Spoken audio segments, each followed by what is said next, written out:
My nightmare mother-in-law tattered my hair because she thinks it's funny. So I told her that only when my hair reaches the same length will she ever see my children again. When I was younger, I dealt with a lot of crappy situations. My only real escape from that was my hair. I know how silly that sounds, but it is what it is. When shit started to fall apart, I turned to my hair and used it as a medium to control and reflect how I felt. I cut it, dye it, style it weird, whatever, and it would make me feel better. In 2011, I gave myself an 80s-like purple mohawk. That involved shaving off a good portion of my hair. This was the last time I truly felt like I wasn't in control of my life. Since then, I've let my hair grow without much messing with it other than regular maintenance. This year, after the birth of my third child, my hair reached the length of my thighs. To me, my long, beautiful hair is a reflection of how far I've come with my overall mental health and happiness. It's very, very important to me. This brings me to now. With 3 children under 5, my long-ass hair stays in either a pony, braid, or bun. Little hands tend to pull on it otherwise. This fact, for some reason, has been extremely annoying to my husband's stepmother. Every time I'd see her,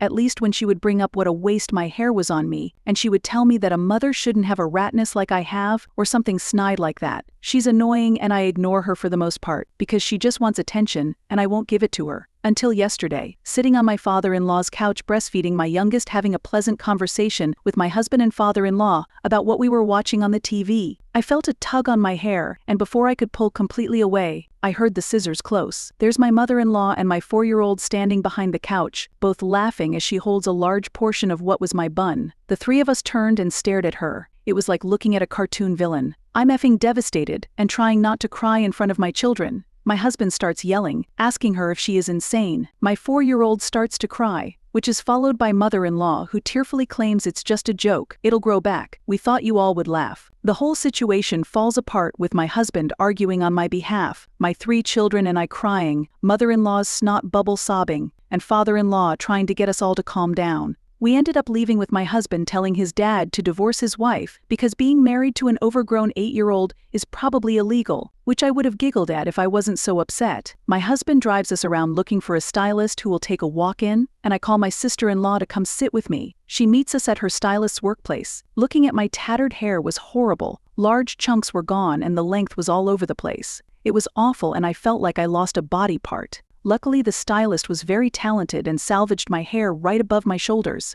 It looks nice, but I'm still sad looking at it. I don't know how long it'll take to get over this. Mother-in-law sent me a couple of half-assed apology texts, like sorry, but don't be a baby, hair does grow, you know, type shit. Update: we went to the police station. The officer I talked to was very kind and was especially concerned that I was holding my baby when mother-in-law came at me with scissors. He gave me a step-by-step of what would happen pressing charges and the likelihood of this kind of thing sticking, which would have been not good for where I live. We live in a fairly small town where everyone knows everyone pretty much, so this officer does know father-in-law and stepmother-in-law. He offered an alternative to pressing charges. I know that it would seem like maybe they are friends and he's looking out. He's not, I don't think. He made a point that he would help me if pressing charges was the route I wanted, focusing more on the fact I was holding the baby, not my hair, which was fine by me. Anyway, he offered to make a stop at the in-laws' place off duty and explain the gravity of what she had done to both father-in-law and stepmother-in-law, suggest counseling or something for her, and maybe wake up father-in-law to stepmother-in-law's disregard for decency and sanity.